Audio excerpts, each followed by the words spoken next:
Қарашы, жаңбырдан соң аспанда әдемі кемпір қосақ пайда болды. Кемпір қосақта неше түс бар екенін білесің бе? 7 түс.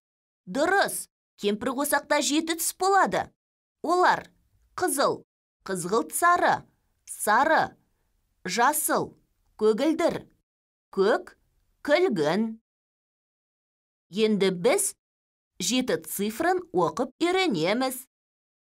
7 цифры сандық сәуледе 6-дан кейін тұрады. 7 саны шығу үшін 6-ға 1-ді қосамыз. 7 санының құрамын қарастырып көрейік. Ол 1 және 6, 2 және 5, 3 және 4. 7 цифрын жазып үйренейік.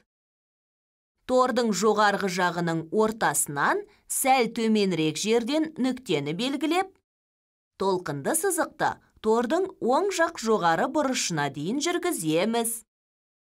Бұрышынан төмен қарай тордың төменгі жағының ортасына көлбеу түзу жүргіземіз.